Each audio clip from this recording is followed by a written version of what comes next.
So I really briefly want to show how I keep track of my orders. It's really simple. A lot of people try to overcomplicate it and they want some special secret complicated software. And the reality is you don't even need that. You could just use Excel or realistically anything like Excel. I just have Excel. So the first way is through Poshmark, right? So all I literally do, you can see that I keep track of the date, the item title, and then the profit, right? And then as I kept going through Poshmark, I stopped keeping track of the date and the item title and the sale. And obviously, you don't need the tracking number on Poshmark because on Poshmark, you're using their labels. You need to. Same thing with OfferUp. So this is just like a dummy Excel spreadsheet to show you guys how I operate this. Obviously, I would also have one down here for OfferUp, one for Facebook Marketplace, obviously Mercari you see here. The list goes on and on.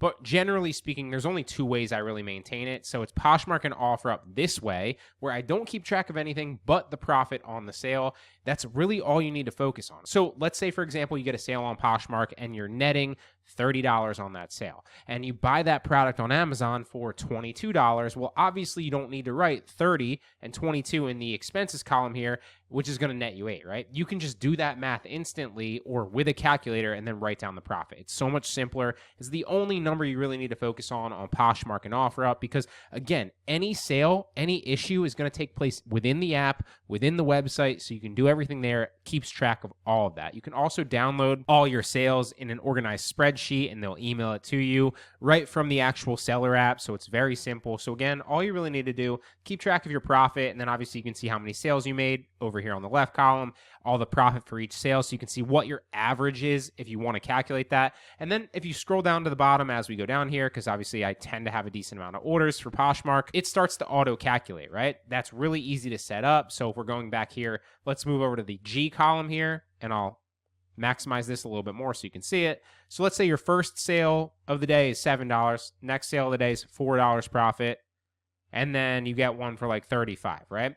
So all you would do is take the first column where you have a number, drag it all the way down to the bottom so you get to the row that you actually want to calculate the total on, let it go, and then come up to auto sum here, and boom, it's going to take you to the top, and then you'll scroll back down, and it's just going to auto calculate all those numbers and add them up for you automatically so that when you come up and you start adding more numbers, like let's say you got a sale for $42 profit, $5 profit, $12 profit, right?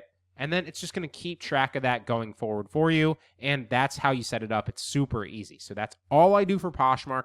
That's all I do for OfferUp. You do not need to keep track of anything else because it will do it all for you automatically. Now, as far as Mercari and Facebook Marketplace goes, right?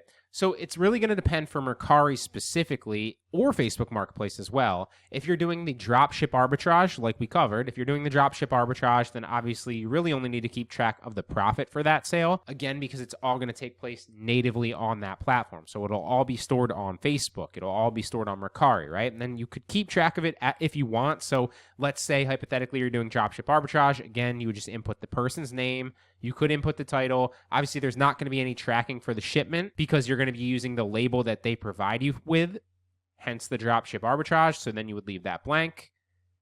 You'd put in what you earned on the platform, right? So if it was Mercari in this instance, you could say 55, and then you spent 45. And then to get the average profit for this column, you just go equals this column minus spent, enter, right?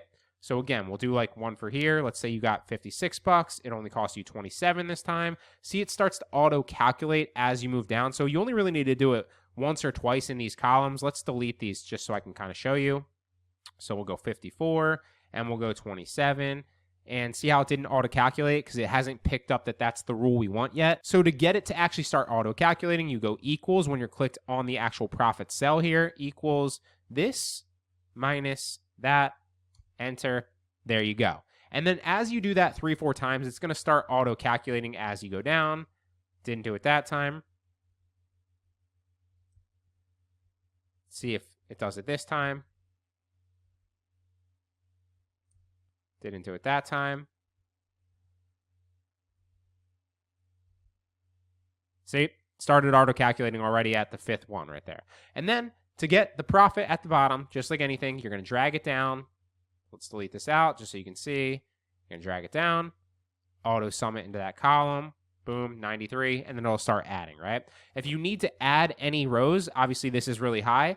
you just hold Control Shift plus, and it'll start adding rows and moving everything down, keeping the rule. So it's really easy to do that. It's probably something similar on Mac. Just Google whatever it is, but I'm sure it's probably like Command plus or something along those lines, something very similar. But this is how I keep track of Mercari and Facebook and other sites like that where you're going to be drop shipping directly. Because like we talked about, each platform is different, right? So on Facebook, you could do the dropship arbitrage or you could drop ship directly. On Mercari, you could do the dropship arbitrage or you could drop ship directly. It's going to depend on your supplier and your approach. And obviously, I talk about that in those individual lectures. So it's going to depend what you're putting in these cells here. But if you're drop shipping directly, you obviously want to keep track of everything because you need to be able to look back at this in the future if for whatever reason you get a return request, if for whatever reason you have an inquiry about some kind of order, you want to be able to look that order up. You don't want to be playing guessing games and just being like, oh, I don't remember that order. That was 2 weeks ago. No, you want to have all that in an organized spreadsheet, keep track of it. It does it once you get good at it. This takes literally like 30 seconds when you're placing an order. You're just recording, okay, what's the item title? Obviously, I'm just copying and pasting these in. Normally, I just put these in for the sake of showing you, examples, but you're just going to copy the actual title on the order. Paste that product title in there, and now you'll know. What's the buyer's name? Now you'll know. That way, if you ever get an inquiry from Frank Alvarez or whatever that is, right, you just come in here, Control F, so you can search through the spreadsheet, and you go, well, I got an inquiry from Frank A in Mercari, search and find it, and that will pop up with that order, so now you know, right?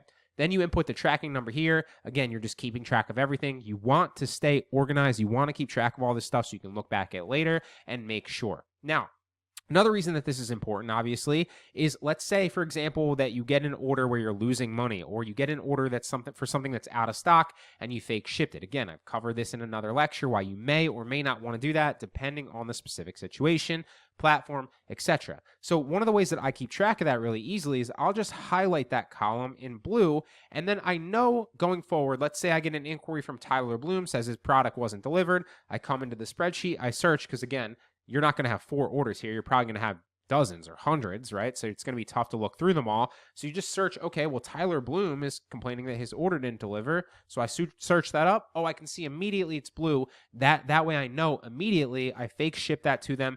He's not in the wrong. I did it, and I can preemptively handle it, admit I'm wrong, and it's really advantageous to keep track of it all, right?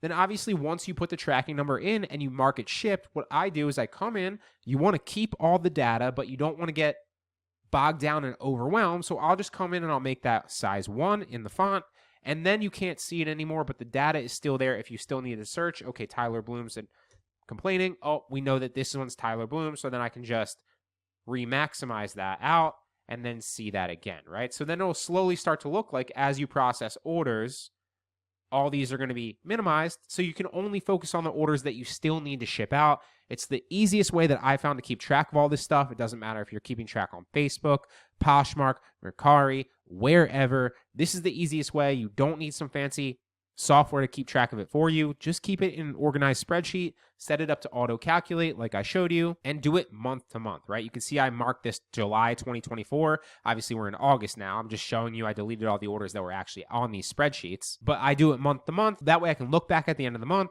see all the data for that specific month, right? See how much profit I made on each website. What you track, you can obviously improve. That way you can know, okay, hey, I'm crushing Poshmark right now. Maybe it's time to focus a little bit more on that because that's yielding more results. Or hey, Facebook Marketplace is kind of taken off. Or hey, my Mercari sales have dipped. They used to be, $2,000 a month in profit. Now all of a sudden they're $1,200. Where are we going wrong? And then you can kind of look back. And then you can pick up your spreadsheets for the previous month, right? Like open them up from like months past when you're doing better. See what products you were selling at that time, right? Literally go look through and be like, okay, I sold a bunch of these. Maybe I should list more things like that. What you track, you can improve. So keep track of everything.